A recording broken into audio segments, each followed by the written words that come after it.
Linear Algebra. About Vector Space and Subspace in Tamil.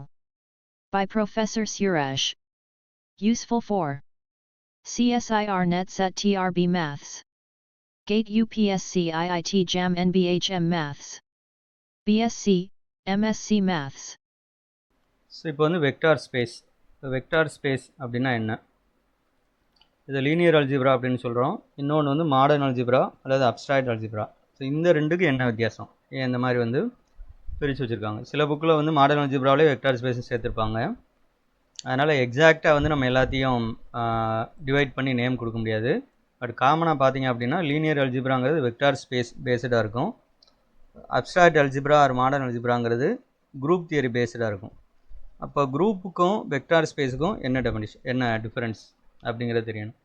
பேசிக்காக ஒரு விஷயம் நோட் பண்ணணும். என்ன அப்படின்னு பார்த்தீங்கன்னா, இந்த மேத்ஸில் எல்லாமே பேசிக்காக வந்து ஒரு செட்டு தான். அந்த செட்டில் ஏதாவது கண்டிஷன் கொடுக்குறோம். அந்த கண்டிஷனை சாட்டிஸ்ஃபை பண்ணால் அதுக்கு ஒரு நேம் வச்சிடறோம். இப்போ ரியல் லைஃப்லேயே பார்த்தீங்கன்னா நம்மளாம் இருக்கோம். Set of humans, collection of humans, collection of students, collection of faculties, இந்த மாதிரி நேம் கொடுக்குற மாதிரி இப்போ உமன் அப்படின்னா கலெக்ஷன் ஆஃப் உமன் அப்படின்னா அந்த உமன் அப்படிங்கிறது தான் இங்கே கண்டிஷன். அது மாதிரி இப்போ கலெக்ஷன் ஆஃப் டீச்சர்ஸ், ப்ரொஃபஸர்ஸ், அந்த மாதிரி ஒரு கலெக்ஷன் கொடுக்கலாம். கவர்மெண்ட் எம்ப்ளாயிஸ் அப்படி கொடுக்கலாம். அந்த கண்டிஷனுக்கு ஏற்ற மாதிரி குரூப் தியரியில் என்ன பண்ணுறோம் அப்படின்னா, சேம் செட் ஆஃப் எலமெண்ட்ஸாக எடுக்கிறோம். இதில் இருக்க எலமெண்ட்ஸ் எல்லாமே ஒரே மாதிரி இருக்கும். ஜி அப்படின்னு ஒரு நான் எம்டி செட் எடுப்போம். அதில் இருக்க எலமெண்ட்ஸ் எல்லாம் ஒரே மாதிரி எலமெண்ட்ஸாக எடுத்து அப்புறம் அந்த ப்ராப்பர்ட்டிஸ் எல்லாம் செக் பண்ணுவோம். ப்ராப்பர்ட்டிஸ் எல்லாம் சாட்டிஸ்ஃபை பண்ணால் அதுக்கு பேர் வந்து குரூப் அப்படின்னு சொல்கிறோம். ஸோ இங்கே வெக்டார் ஸ்பேஸில் என்ன டிஃப்ரென்ஸ் அப்படின்னு பார்த்தோம் அப்படின்னா, வெக்டார் ஸ்பேஸில் ரெண்டு விதமான செட்ஸ் வந்து எடுக்கிறோம். ஒன்று வந்து வெக்டார் செட்டு, இன்னொன்று வந்து ஸ்கேலார் செட்டு. ஏன்னா நமக்கு ரியல் லைஃப்லேயே பார்த்தோம் அப்படின்னா ரெண்டு விதமான குவான்டிட்டிஸ் இருக்குது. ஃபிசிக்கல் குவான்டிட்டிஸ் வந்து ஒன்று வந்து வெக்டார்ஸ், டைரக்ஷனோடு இருந்தால் அதுக்கு பேர் வந்து வெக்டார்ஸ். டைரக்ஷன் இல்லாமல் இருந்துச்சு அப்படின்னா அதுக்கு பேர் வந்து ஸ்கேலார் அப்படின்னு சொல்கிறோம். அப்போ இங்கே ரெண்டு விதமான செட்ஸ் எடுத்து அதில் சம் கண்டிஷன்ஸ் வந்து டிஃபைன் பண்ணுறோம். ஸோ அதை இப்போ நம்ம பார்க்க போகிறோம். இது ரொம்ப முக்கியம். எம்டி செட்டை வந்து குரூப்னோ, ரிங் அப்படின்னோ அல்லது ஃபீல்டுனோ வெக்டார் ஸ்பேஸ்னோ சொல்ல முடியாது. அட்லீஸ்ட் ஒரு எலமெண்ட்டாவது இருக்கணும். A non-empty set V is said to be a vector space over a field F if V is an abelian group under addition. அதாவது V, plus இது வந்து என்னவா இருக்கணும் அப்படின்னா எபிலியன் குரூப்பாக இருக்கணும். நமக்கு எபிலியன் குரூப்புக்கு எத்தனை கண்டிஷன் இருக்குது? 5 கண்டிஷன்ஸ் இருக்குது. ஃபஸ்ட்டு ஒன்று வந்து க்ளோசர் ப்ராப்பர்ட்டி. ரெண்டு எலமெண்ட் எடுத்து ஆட் பண்ணோம் அப்படின்னா அந்த வர்ற அடிஷன், அந்த சம்மு எங்கே இருக்குன்னா இதே இதில் இருக்கணும். அதனால் அதுக்கு பேர் க்ளோசர் ப்ராப்பர்ட்டி. அப்புறம் அசோசியேட்டிவ், A + B + C ப்ராக்கெட்டை மாற்றி போட்டோம் அப்படின்னா ஈக்குவலாக தான் வரணும். A + B + C அப்படின்னு வரணும். அது அசோசியேட்டிவ் ப்ராப்பர்ட்டி. மூணாவது வந்து ஐடென்டி இருக்கணும். அடிஷனை பொறுத்தவரை ஐடென்டி என்ன அப்படின்னா 0 ஜென்ரலாக. ஸோ இங்கே வந்து 0ன்னு சொல்லாமல் 0 வெக்டார் அப்படின்னு சொல்லுவோம். ஃபோர்த் ஒன்று வந்து இன்வெர்ஸ் எக்ஸிஸ்ட் ஆகணும். ஸோ அடிஷனை பொறுத்தவரை A அப்படின்னு ஒரு எலமெண்ட் இருந்துச்சுன்னா அதோட இன்வெர்ஸ் வந்து -A. ஏன்னா ஏஐ -A ஆட் பண்ணோம்னா ஐடென்டிட்டி கிடைக்கும். அதான் கண்டிஷன். அதனால் ஸோ இந்த 4 சாட்டிஸ்ஃபை ஆனால் அதுக்கு பேர் வந்து குரூப். அப்புறம் எபிலியன் குரூப்புக்கு நமக்கு கம்யூட்டேட்டிவ் ப்ராப்பர்ட்டி ஒன்று சாட்டிஸ்ஃபை பண்ணணும். That is A + B = B + A. அப்போ மொத்தம் வந்து 5 கண்டிஷன்ஸ். இந்த நம்பர் 1லேயே வந்து 5 கண்டிஷன்ஸ் சாட்டிஸ்ஃபை ஆகணும் அப்படின்னு அர்த்தம். ஸோ இது வரைக்கும் பார்த்தீங்கன்னா நம்பர் 1ல் வந்து ஃபஸ்ட்டு கண்டிஷனில் வெக்டார் செட்டை மட்டும்தான் எடுத்திருக்கோம். இந்த எஃப்ங்கிற ஃபீல்டை வந்து எடுக்கவே இல்லை, ஸ்கேலாரை. செகண்ட் கண்டிஷனுக்குள்ளே தான் எடுக்கிறோம். Alpha belongs to F, v belongs to V. There is defined an element. என்ன எலமெண்ட்னா ஆல்ஃபா வி. இதுக்கு பேர் என்னென்னா ஸ்கேலார் ப்ராடக்ட். ஸ்கேலார் ப்ராடக்ட்னா என்ன நினைக்கக்கூடாது, ரெண்டு ஸ்கேலாரை மல்டிப்ளை பண்ணணும்னு நினைக்கக்கூடாது. ஒரு ஸ்கேலார், ஒரு வெக்டார். ஸோ இது என்ன ஸ்பெஷல் அப்படின்னா ஸ்கேலார் தான் ஸ்பெஷல். அதனால தான் அந்த பேர் வச்சுருக்காங்க, ஸ்கேலார் ப்ராடக்ட். ஸ்கேலாரால் மல்டிப்ளை பண்ணுறோம். Subject to the following conditions. First ஒன்று வந்து alpha into U + V. So இது வந்து டிஸ்ட்ரிபியூட்டிவ்லாக தான். ஆல்ஃபா வந்து டிஸ்ட்ரிபியூட் பண்ணணும். ஒரு ஆல்ஃபா இருக்கிறத உள்ளே கொண்டு போகணும். இது ஒன்று. இதே மாதிரி பாருங்களேன், 2 வெக்டார் ஒரு ஸ்கேலார் எடுத்துருக்கோமா. அடுத்து வந்து 2 ஸ்கேலார் ஒரு வெக்டார். அப்படி தான் ஞாபகம் வச்சுக்கணும், இல்லைனா இதை மெமரைஸ் பண்ணதான் கஷ்டமாக இருக்கும். அப்படி பண்ணணும். ஸோ 2 வெக்டார் ஒரு ஸ்கேலார். இப்போ 2 ஸ்கேலார் ஒரு வெக்டார் வெளியில், அதை உள்ளே கொண்டு போனாலும் ஈக்குவலாக இருக்கணும். இது ரெண்டு அடிஷன் வருது. இங்கே product alpha into beta u, alpha beta into u. So இதுவும் ஈக்குவலாக இருக்கணும். ப்ராக்கெட் தான் இங்கே மாற்றிருக்கோம். யூங்கிறது வெக்டார், ஆல்ஃபா பீட்டாங்கிறது ஸ்கேலார். இது எல்லாமே ஃபார் ஆல் தான், for every r for all தான். லாஸ்ட் ஒன்று பார்த்தோன்னா 1 × U = U, for all U belongs to V. இது பார்த்தோன்னே நிறைய பேருக்கு தோணும், 1 × Uங்கிறது U தானே, இதை போய் என்ன செக் பண்ண, எப்போவுமே ட்ரூவாக தானே இருக்கும் அப்படின்னு. நல்லா ஞாபகம் வச்சுக்கோங்க. இங்கேருந்து இங்கே வரைக்கும் எல்லா கண்டிஷனும் சாட்டிஸ்ஃபை ஆகி இந்த D மட்டும் சாட்டிஸ்ஃபை ஆகாமல் வெக்டார் ஸ்பேஸாக இல்லாமல் செட்ஸ் எல்லாம் இருக்குது, கலெக்ஷன்லாம் இருக்குது. இந்த 1U எப்படி நீங்கள் பார்க்கக்கூடாதுன்னா சாதாரண நம்பர் ஒன்றா பார்க்கக்கூடாது. அதுக்காக தான் இந்த இடத்துல நான் போட்டிருக்கேன். யூனிட்டி ஃபீல்டை பொறுத்தளவில் 2 ஆப்ரேஷன் இருக்கும். ஒன்று வந்து அடிஷன், இன்னொன்று வந்து மல்டிப்ளிகேஷன். அடிஷனில் ஒரு ஐடென்டிட்டி இருக்கும், அப்புறம் மல்டிப்ளிகேஷன்லேயும் ஐடென்டிட்டி இருக்கும். ஸோ ரெண்டுக்குமே ஐடென்டிட்டின்னு பேர் வச்சா கன்ஃபியூஷன் ஆகும். அதனால தான் என்ன பேர் வச்சுருக்காங்கன்னா மல்டிப்ளிகேட்டிவ் ஐடென்டிட்டிக்கு பேர் தான் யூனிட்டி. நீங்கள் சாதாரணமாக set of real numbers R under addition மல்டிப்ளிகேஷனில் வந்து ஃபீல்டாக இருக்கும். இதில் தான் வந்து இந்த 1ங்கிறது யூனிட்டி. அதனால் அதே நொட்டேஷன். ஸோ இந்த இடத்துல 1ங்கிறத நீங்கள் நொட்டேஷனாக பாருங்கள், நம்பர் ஒன்றா பார்க்காதீங்க. அந்த ஃபீல்டுக்கு ஏற்ற மாதிரி மாறும். சரியா? அது கொஞ்சம் கவனமாக பார்த்துக்கணும் நம்ம. அப்போ பேசிக்காக ஒரு செட்டு, அந்த செட்டில் இந்த கண்டிஷன் எல்லாம் சாட்டிஸ்ஃபை பண்ணுச்சுன்னா vector space p is a vector space over field F. குரூப்பை பொறுத்தவரை ஜி இஸ் அ குரூப் அப்படின்னு சொல்லிட்டு முடிச்சிருவோம். ஆனால் வெக்டார் ஸ்பேஸ் சொல்லும்போது ஓவர் அப்படின்னு அந்த வார்த்தை சேர்த்து சொல்லணும். அந்த ஓவர் ஃபீல்டு அப்படின்னா அதுதான் ஸ்கேலார் செட். ஏன்னா 2 வேணும் நமக்கு. இதில் விங்கிறது வெக்டார் செட்டு, எஃப்ங்கிறது ஸ்கேலார் செட். ஏன்னா வியில் எடுக்கிற எல்லா எலமெண்ட்ஸுக்கு பேர் வந்து வெக்டார்ஸ், எஃப்பில் எடுக்கிறதுக்கு பேர் வந்து ஸ்கேலார்ஸ். ஸோ இதை ஞாபகம் வச்சுக்கோங்க. அடுத்து வந்து எக்ஸாம்பிள். மொத்தம் வந்து பார்த்தீங்கன்னா அதுக்கு முன்னாடி இதில் ஒரு 5 கண்டிஷன், இது ஒரு 4 கண்டிஷன். ஸோ 5 + 4 மொத்தம் வந்து 9 கண்டிஷன்ஸ் இருக்குது. திரும்பவும் சொல்கிறேன், இந்த எல்லா கண்டிஷனுமே இண்டிபெண்டன்ட். ஒன்று இருந்து ஒன்று இல்லாமல் போகும். இன்னொன்று சொல்லப்போனால் இர்ரிடண்டன்ட் அப்படின்னு சொல்லுவாங்க. இந்த லாஸ்ட் கண்டிஷன் வந்து இர்ரிடண்டன்ட். இந்த எல்லாமே இர்ரிடண்டன்ட் தான், ஒன்றுக்கு ஒன்று டிபெண்ட் பண்ணியிருக்காது. ஃபஸ்ட்டு 3 சாட்டிஸ்ஃபை ஆகிறதுனால 4th ஒன்று வந்து சாட்டிஸ்ஃபை ஆகாது அப்படின்னு நம்ம சொல்ல முடியாது. அதுதான் வந்து இர்ரிடண்டன்ட் கண்டிஷன் அப்படின்னு சொல்லுவோம். ஸோ 0ங்கிற ஒரே ஒரு எலமெண்ட்டு தான் அந்த செட்டில் இருக்குது. அந்த செட்டு வந்து என்னவாக இருக்கும் அப்படின்னா வெக்டார் ஸ்பேஸாக இருக்கும் ஓவர் எனி ஃபீல்டு. எந்த ஃபீல்டு வேணாலும் எடுத்துக்கலாம். ஸோ இதுக்கு பேர் வந்து 0 ஸ்பேஸ். இன்னொன்று வந்து நல் ஸ்பேஸ் அப்படின்னு இருக்குது. நல் ஸ்பேஸும் இது ஒன்றும் கிடையாது. நம்ம மேட்ரிக்ஸில் தான் வந்து 0 மேட்ரிக்ஸ்னாலும் நல் மேட்ரிக்ஸ்னாலும் ஒரே மீனிங்கில் சொல்லுவோம். இங்கே அப்படி கிடையாது, அது வேறு அர்த்தம். நம்ம அதை பின்னாடி பார்ப்போம். அப்புறம் சின்னு ஒரு complex number, set of complex numbers. C is a vector space over the field R. C over ஆருங்கிறது வெக்டார் ஸ்பேஸ். இதில் வெக்டாருக்கு என்ன எடுக்கணும்னா காம்ப்ளெக்ஸ் நம்பர் எடுக்கணும், ஸ்கேலாருக்கு என்ன எடுக்கணும் அப்படின்னா ரியல் நம்பர் எடுக்கணும். இந்த எல்லா கண்டிஷனும் சாட்டிஸ்ஃபை ஆகும். நம்ம கிளியராக தெரியும் சி கமா ப்ளஸ் அப்படிங்கிறது எபிலியன் குரூப். அப்புறம் மற்றதெல்லாம் இந்த காம்ப்ளெக்ஸ் நம்பர் மல்டிப்ளை பண்ணாலும் சரி, ரியல் நம்பர்னாலும் சரி, நமக்கு இந்த எல்லா கண்டிஷனுமே சாட்டிஸ்ஃபை ஆகும். இந்த லாஸ்ட் கண்டிஷன் 1 × u அப்படிங்கிறது, இந்த 1ங்கிறது ரியல் நம்பர் 1, யூங்கிறது காம்ப்ளெக்ஸ் நம்பர். அப்போ 1 × u = u அப்படின்னு வந்துடும். ஸோ எல்லாமே சாட்டிஸ்ஃபை ஆகிரும். So C is a vector space over R. இப்போ அப்படியே மாற்றி யோசிக்கணும், R is a vector space over C அப்படின்னு வருமா? இப்போ சிங்கிறது வெக்டார் ஸ்பேஸ் ஓவர் ஆர் அப்படின்னு சொல்லியாச்சு. ஆர் ஓவர் சி, அதை ஷார்ட்டாக வந்து இப்படி எழுதுவோம். ஆர் ஓவர் சி வந்து வெக்டார் ஸ்பேஸாக இருக்குமா? இப்போ ஸ்கேலார் எங்கேருந்து எடுக்கணும்? சியிலேருந்து எடுக்கணும். வெக்டார் எங்கேருந்து எடுக்கணும்? ஆர்லேருந்து எடுக்கணும். அந்த ஸ்கேலார் ப்ராடக்ட் எங்கே இருக்கணும்னா வெக்டார் செட்டில் இருக்கணும். அதை நீங்கள் கிளியராக பார்க்கணும். இந்த இடத்துல இருக்குது, நான் ஹைலைட் பண்ணுறேன். ஆல்ஃபா வி வந்து எங்கே இருக்குன்னா வெக்டார் செட்டில் இருக்கணும். அப்போ இந்த எக்ஸாம்பிளுக்கு அப்படி இருக்குமா அப்படின்னு பாருங்கள். இப்போ ஐங்கிறது ஒரு எங்கேருந்து எடுக்கிறேன் அப்படின்னா சியிலேருந்து எடுக்கிறேன். ஐ அப்படிங்கிறத சியிலேருந்து எடுக்கிறேன். ஏதோ ஒரு ரியல் நம்பர், ஒரு 2 அப்படிங்கிற நம்பர் வந்து ஆர்லேருந்து எடுக்கிறேன். அப்போ 2 × I வந்து ஆக்சுவலாக நமக்கு எங்கே இருக்கணும்? ஆரில் இருக்கணும். அதானே அர்த்தம். ஏன்னா இங்கே ஆருங்கிறது தான் வெக்டார் செட் இப்போ நான் சொல்லிட்டு இருக்கேன் எக்ஸாம்பிளில். ஆனால் 2i வந்து எங்கே இருக்காதுன்னா ஆரில் இருக்காது. Therefore R over C is not a vector space. R is not a vector space over C. நம்ம இப்படி படிக்கும்போதே மாற்றி யோசிக்கணும், இந்த லெட்டர்ஸை மாற்றி போட்டால் என்ன வரும் அப்படின்னு. R cross R, R cross ஆர்னு சொல்லலாம். அல்லது என்ன சொல்கிறோம்னா R2 அப்படின்னு சொல்கிறோம். R2 is a vector space over R under vector addition and scalar multiplication defined by R cross Rனாலே நம்ம கிராஃபில் மார்க் பண்ணுற மாதிரி பாயிண்ட்.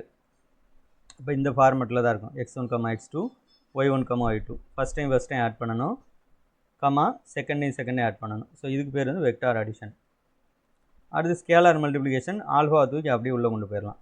ஸோ இதுதான் வந்து யூஸ்வலாக பண்ணுறது. அதனால் இதுக்கு பேர் வந்து ஸ்டாண்டர்டாக பண்ணுறது அப்படின்னு அர்த்தம். Standard operation. எதுவுமே கொடுக்கலனா நீங்கள் தான் எடுத்துக்கணும்.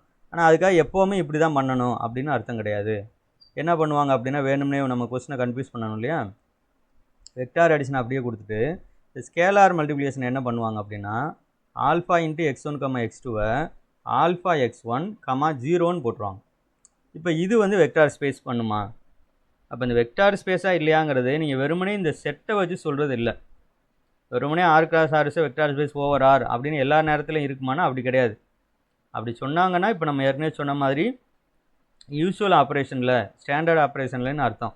இப்படி ஸ்பெசிஃபிக்காக மாற்றி கொடுத்தாங்கன்னா நீங்கள் செக் பண்ணணும். எப்பவுமே ஞாபகம் வச்சுக்கோங்க, இந்த ஃபஸ்ட்டு வந்து ஸ்டாண்டர்ட் ஆப்ரேஷன் யூஸ்வலாக பண்ணுறது யூஸ்வல் ஆப்ரேஷன். அப்போ இப்படி கொடுத்தாங்கன்னா இந்த V, ப்ளஸ் வந்து எபிலியன் குரூப்புன்றதை நீங்கள் செக் பண்ண வேணாம். ஏன்னா ஆல்ரெடி நீங்கள் பழகியிருப்பீங்க, அதனால் அதை விட்டுறணும். ஸ்கேலார் மல்டிப்ளிகேஷனை தான் டிஃப்ரெண்ட்டாக பண்ணியிருக்காங்க. அது வெக்டார் ஸ்பேஸ்னு சொல்லணும்னா ஸ்கேலார் மல்டிப்ளிகேஷன் வர எல்லா இடத்தையும் செக் பண்ணணும். வெக்டார் ஸ்பேஸ் இல்லைன்னு சொல்லணும்னா ஏதாவது ஒரு காரணம் சொல்லிட்டிங்கன்னா போதும். ஃபார் எக்ஸாம்பிள் இப்போ லாஸ்ட் கண்டிஷன் என்ன வரணும், நமக்கு 1 × u = u அப்படின்னு வரணும். லாஸ்ட் கண்டிஷனை மட்டும் நான் செக் பண்ணுறேன். இங்கே யூங்கிறத என்னது அப்படின்னா x1 x2 ஆல்ஃபாவுக்கு பதிலாக 1 அப்படின்னு எடுத்துக்கிறேன். அப்போ இந்த டெஃபினிஷன் படி என்ன வரும், இந்த டெஃபினிஷன் படி அப்படியே எழுதுகிறோம். ஆல்ஃபா இருக்க இடத்துல 1 அப்படின்னு போட்டுக்கிறேன், u இருக்கிற இடத்துல x1 x2 போட்டுக்கிறேன். அப்போ இந்த டெஃபினிஷன் படி 1 × x1 0 அப்படின்னு வரும். தட் இஸ் ஈக்குவல் என்ன வரும், x1, 0ன்னு வரும். இந்த 1 வந்து எடுத்துடலாம், ஏன்னா 1ங்கிறது ரியல் நம்பர், x1ங்கிறது ரியல் நம்பர் தான். x1, 0ன்னு வரும். ஆனால் நமக்கு என்ன வரணும், ஈக்குவல் டு u அப்படின்னு வரணும். ஈக்குவல் டு u அப்படின்னா ஈக்குவல் டு x1 x2ன்னு வரணும். அப்படி வருதான்னு பாருங்களேன், வரல. இது ஆக்சுவலாக இந்த இடத்துல நமக்கு ஈக்குவல் டு u அப்படின்னு வந்தால் தான் இந்த கண்டிஷன் சாட்டிஸ்ஃபை ஆகுதுன்னு அர்த்தம். ஆனால் வரல. அப்போ 1 × u = u அப்படிங்கிற கண்டிஷன் சாட்டிஸ்ஃபை ஆகலை. அப்போ இதை வச்சுக்கிட்டே நம்ம என்னென்ன சொல்லிடலாம், இந்த மாதிரி டெஃபினிஷன் கொடுத்துருந்தாங்கன்னா இந்த இடத்துல r × r is not a vector space அப்படின்னு சொல்லிடலாம். அப்போ இந்த மாதிரி விஷயங்களை கவனிக்கணும். வெறுமனே செட்டை பார்த்தா பார்த்தாது, என்ன ஆப்ரேஷன்கிறத கவனிக்கணும். யூஸ்வலாக வந்து நிறைய எக்ஸாம்பிள்ஸ் பார்க்குறோம், அதில் இருக்கிறத மட்டும் பார்க்குறோம். நம்மளாக யோசிக்கலாம் இல்லையா, இந்த மாதிரி இங்கே 0 போட்டிருக்கேன், இப்போ ரெண்டாவது இடத்த ஆல்ஃபா x2 போட்டுட்டு முதல் இடத்துல 0 போட்டால் என்ன ஆகும். அதே மாதிரி வெக்டார் அடிஷன் இருக்கு இல்லையா, ஏன் ப்ளஸ் தான் இருக்கணுமா, மைனஸ் போட்டால் என்ன ஆகும், இப்படியெல்லாம் நம்ம யோசிக்கணும். இல்லை x1 × y1 ப்ராடக்ட்டில் போட்டால் என்ன ஆகும், இல்லை டிவிஷனில் போட்டால் என்ன ஆகும். இப்படி நம்மளாக யோசிச்சிட்டோம்னா வந்து அப்போ தான் வந்து நமக்கு அண்டர்ஸ்டாண்ட் ஆகும், நல்லா புரியும். நம்ம வெறுமனே எக்ஸாம்பிள்ஸ் வந்து புக்கில் இருக்கதா பார்த்துட்டு போகக்கூடாது, புக்லேயோ நோட் புக்கில் இருக்கிறதையும் நம்மளாக யோசிக்கணும், இப்படி டிஃப்ரெண்டாக ஆப்ரேஷன் பண்ணால் என்ன ஆகும் அப்படின்னு. அப்போ வந்து கிளியராக அண்டர்ஸ்டாண்ட் ஆயிரும். ரைட். அதுக்கப்புறம் வந்து இப்போ முதல் எடுத்தோன்னா நம்ம செட்டு அப்படின்னா என்னென்னு படிப்போம். செட்டு அப்படின்னா collection of well defined objects, அதுக்கு பேர் தான் செட்டு. தமிழில் வந்து கணம்னு சொல்லுவாங்க. செட்டுன்னா என்னென்னு பார்த்ததுக்கப்புறம் என்ன பண்ணுவாங்க, சப்செட்டுன்னு சொல்லுவாங்க. ஸோ இங்கேயும் அதே மாதிரி தான். இப்போ வெக்டார் ஸ்பேஸ்னு என்னென்னு பார்த்தாச்சு. ஆக்சுவலாக சப் வெக்டார் ஸ்பேஸ் அப்படின்னு வைக்கணும்.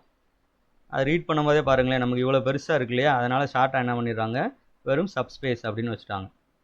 அப்போ என்ன மீனிங் வரும், ஒரு வெக்டார் ஸ்பேஸில் இருந்து ஒரு நான் எம்டி சப்செட் எடுக்கணும், அதான் இந்த W பேர். இந்த Wங்கிறது தனியாக வந்து என்னவாக இருக்கணும்னா வெக்டார் ஸ்பேஸாக இருக்கணும். அப்படி இருந்துச்சுன்னா இந்த W எங்கேருந்து வந்திருக்கு, வியிலேருந்து வந்திருக்கு. அதனால் பேர் வந்து subspace of V, sub vector space of வின்னு அர்த்தம்.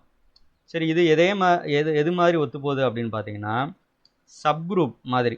இந்த சப்ஸ்பேஸ் இருக்கிறதுல சப் குரூப்னு போட்டுங்க. நீங்கள் வேணால் டெஃபினிஷன் அப்படியே எடுத்து பாருங்கள், டிட்டோவா. இந்த லெட்டர் தான் மாறி இருக்கும். வி இருக்கிறதுல ஜின்னு இருக்கும், W இருக்கிறதுல ஹன்னு இருக்கும், சப்ஸ்பேஸ் இருக்கிறதுல சப் குரூப், வெக்டார் ஸ்பேஸ் இருக்கிறதுல குரூப், அப்படியே டிட்டோவாக இருக்கும். அதானே மீனிங், அப்படி தானே வர முடியும். இப்போ நமக்கு இங்கே ஒன்று தோணும், அப்போ வெக்டார் ஸ்பேஸை செக் பண்ணுற மாதிரியே சப்ஸ்பேஸையும் இந்த எல்லா கண்டிஷனும் செக் பண்ணணுமா. ஆரம்பத்தில் ஏற்கனவே சொன்ன மாதிரி 5 + 4 9 கண்டிஷன்ஸ் இருக்குது. இது எல்லாத்தையும் செக் பண்ணணுமா அப்படின்னா எல்லாத்தையும் செக் பண்ண வேணாம். எதனாலன்னு பார்த்தோம்னா இந்த சப்செட் எங்கேருந்து வருது, ஏற்கனவே வெக்டார் ஸ்பேஸாக இருக்கிறதுலேருந்து வருது. ஃபார் எக்ஸாம்பிள் இதை வந்து நம்ம ப்ராக்டிக்கலாக பரம்பரையாக ஒரு வீட்டில் வந்து டாக்டருக்கு தான் படிச்சுட்டே வராங்கன்னு வச்சுக்கோங்களேன். இப்போ வந்து ஒருத்தர் குழந்தை பிறக்குது, அப்புறம் அவரை என்ன தான் பண்ணுவாங்க, அந்த குழந்தையும் டாக்டராக தான் ஆகும்னு சொல்லுவாங்களே, அந்த மாதிரி.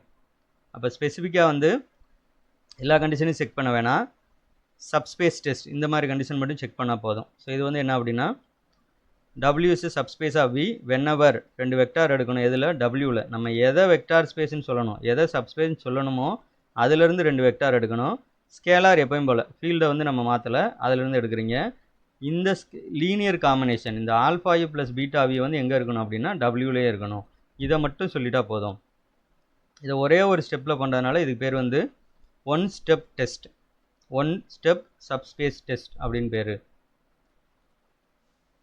அப்போ டூ ஸ்டெப் டெஸ்ட் இருக்கா அப்படின்னா இருக்குது. என்ன அப்படின்னா U + V belongs to W தனியாக செக் பண்ணணும், alpha U belongs to W தனியாக செக் பண்ணணும். அதாவது வெக்டார் அடிஷன் வந்து அந்த Wவில் இருக்குது, அதே மாதிரி ஸ்கேலார் மல்டிப்ளிகேஷனும் தனித்தனியாக இருக்குதுன்னு சொல்லணும். அந்த ரெண்டையும் கம்பைன் பண்ணி தான் இங்கே பண்ணியிருக்கோம்.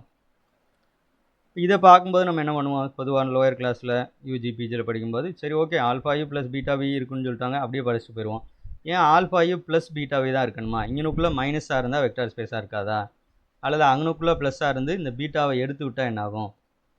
இல்லை பீட்டா மட்டும் இருந்து ஆல்ஃபாவை எடுத்து விட்டால் என்ன ஆகும்? ஆல்ஃபாயும் மைனஸ் பீட்டா மைனஸ் வின்னு இருந்தால் என்ன ஆகும்? இப்போ நிறையா சொல்லிட்டு இருக்கேன் நான். இது எல்லாமே சப்ஸ்பேஸாக தான் இருக்கும். ஏன்னா இந்த மாதிரிலாம் ஆப்ஷன் கேட்குறாங்க, நமக்கு புரியுதான்னு செக் பண்ணுறாங்க. நம்மளை பொறுத்தவரை linear combination alpha u plus beta v, அதில் பீட்டா இருக்கிறதுல 1 போடுறோம்னு அர்த்தம், அல்லது -1 போடுறோம்னு அர்த்தம். ஸோ இப்போ நான் சொன்ன எல்லாமே சப்ஸ்பேஸ்க்கு பொருந்தும். ஸோ ஃபஸ்ட்டு படிக்கிறது இந்த இது. அப்புறம் அதுக்கு அடுத்து நான் சொன்னேன், நடுவில் பீட்டாவை எடுத்து விட்டுறேன். பீட்டாவை எடுத்து விட்டாலும் சரி, மைனஸ் போட்டாலும் சரி, ஆல்ஃபா எடுத்து விட்டாலும் சரி, ஆனால் ஏதாவது ஒரு ஸ்கேலாக இருக்கணும். ரெண்டையுமே நீ வாட்டி எடுத்து விட்டுறக்கூடாது, அந்த கண்டிஷன் மட்டும் பத்தாது.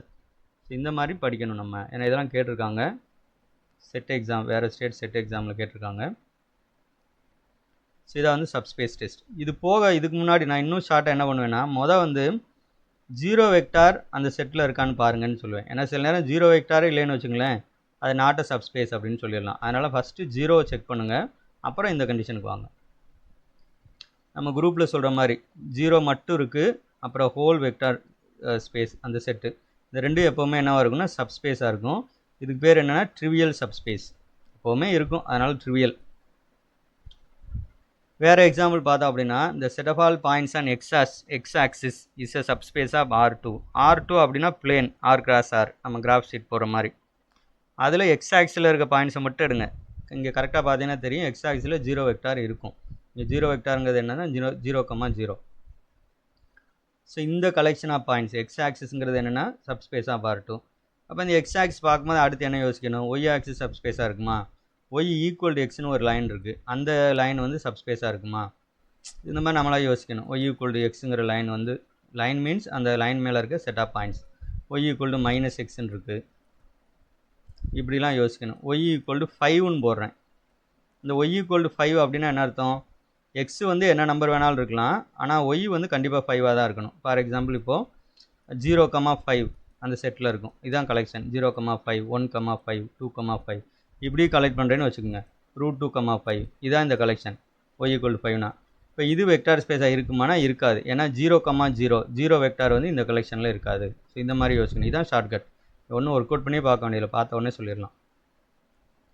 தேர்ட் எக்ஸாம்பிள் பார்க்குறோம். இது வந்து ஸ்பேஸில் R3ல் A,0,0 ஏ அப்படிங்கிறது real number is a subspace of R3. ஏங்கிறது ரியல் நம்பருங்கிறதுனால ஏ இருக்க இடத்துலையும் 0 போடலாம். இப்போ 0 வெக்டார் வந்து இதில் இருக்கும். நீங்கள் மற்ற கண்டிஷனில் இதெல்லாம் செக் பண்ணிடலாம். ஆல்ஃபாவில் மல்டிப்ளை பண்ணிங்கன்னா ஆல்ஃபா A,0,0. அதாவது இதோட மீனிங் என்ன அப்படின்னா, மொதல் இடத்துல எந்த ரியல் நம்பர் வேணாலும் இருக்கலாம், செகண்ட் அண்ட் தேர்ட் பிளேஸில் கண்டிப்பாக 0 தான் இருக்கணும், அதை மாற்றக்கூடாதுன்னு அர்த்தம். Fourth one, subset S equal to the collection of XYZ, x² plus y² plus z² equal to 1. So இது என்ன அப்படின்னு பார்த்தீங்கன்னா, ஈக்குவேஷன் ஆஃப் ஸ்பியர், சென்டர் வந்து ஆரிஜின், ரேடியஸ் வந்து 1, அதான் இது. இது வந்து சப்ஸ்பேஸ் கிடையாது, ஏன்னா இந்த கலெக்ஷனில் 0 வெக்டார் இருக்காது. இந்த கண்டிஷன் இதுதான். நீங்கள் 3ஐயும் ஆட் பண்ணால் என்ன வரணும், 1 வரணும். ஆனால் XYZ 3மே 0 போட்டோம்னா ஆட் பண்ணால் 0 தானே வரும். அப்போ 0 வெக்டார் இந்த கலெக்ஷனில் இருக்காது, அதனால் இது வந்து சப்ஸ்பேஸ் கிடையாது. Useful for CSIR Net Set TRB Maths, GATE UPSC IIT JAM NBHM Maths, BSc, MSc Maths.